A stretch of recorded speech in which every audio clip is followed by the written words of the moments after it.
सुप्रभात बच्चों, प्यारे बच्चों। कल हमने 7वीं कक्षा के पाठ नंबर 5 मिठाई वाला, जिसके लेखक भगवती प्रसाद वाजपेयी जी हैं, के जो मुख्य शब्दार्थ थे उनका अध्ययन किया था। आज हम इसके जो मुख्य प्रश्न उत्तर बनते हैं उनका अध्ययन करेंगे और मुझे आशा आप इसे ध्यान से सुनेंगे और अपनी फिर नोटबुक में नोट करेंगे और साथ में इसे याद भी करेंगे। तो प्यारे बच्चों, आज के जो मुख्य प्रश्न उत्तर हैं वो इस मिठाई वाला पाठ का जो पहला प्रश्न बनता है वह इस प्रकार है।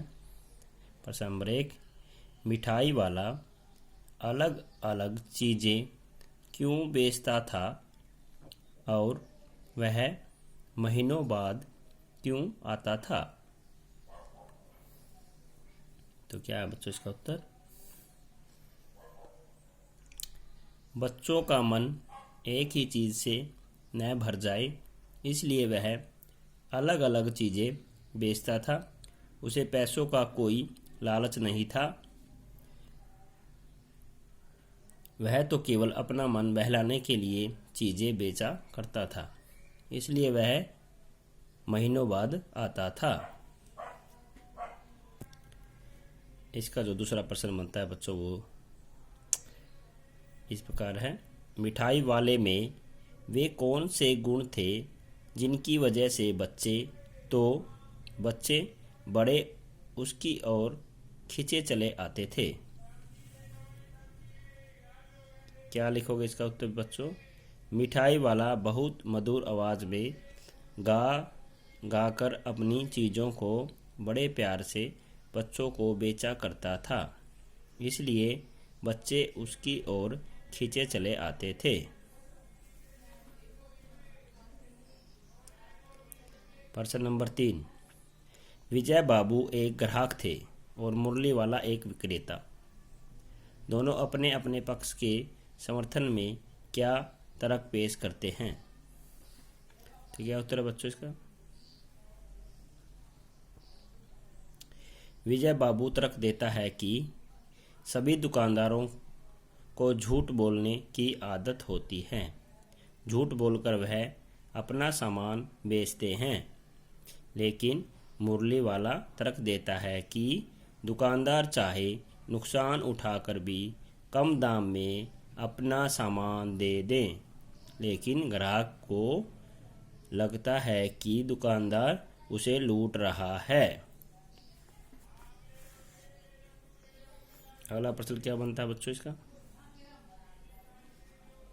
प्रश्न नंबर 4, खिलौने वाले के आने पर बच्चों की क्या प्रतिक्रिया होती थी? क्या होती थी बच्चों? बच्चे बहुत खुश हो जाते थे। क्या लिखेंगे उत्तर इसका?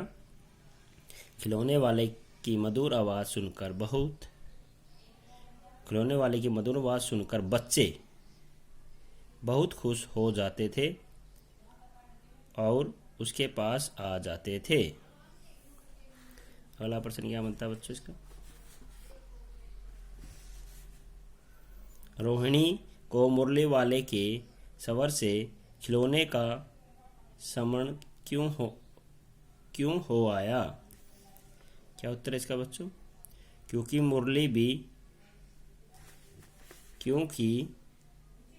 मुरली वाला भी खिलौने वाले की तरह मधुर आवाज में गाने गाकर मुरलियां बेच रहा था। प्रश्न नंबर 6, अगला प्रश्न क्या है? किसकी बात सुनकर मिठाई वाला भावुक हो गया था? उसने इन व्यवसायों को अपनाने का क्या कारण बताया? मिठाई वाला रोहिणी की बात सुनकर भावुक हो गया था। उसने इस व्यवसाय को अपनाने का कारण यह बताया कि इससे उसे अपने मृत बच्चों की झलक दूसरों के बच्चों में मिल जाती है। अगला प्रश्न क्या है बच्चों? अब इस बार ये पैसे न लूँगा। कहानी के अंत में मिठाई वाले ने ऐसा क्यों कहा? क्या बच्चों इसका उत्तर?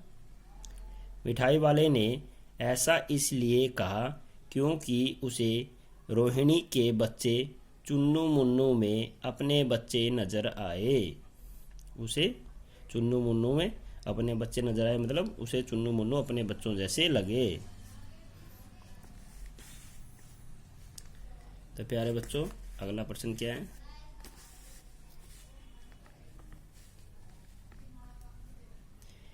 इस कहानी में रोहिणी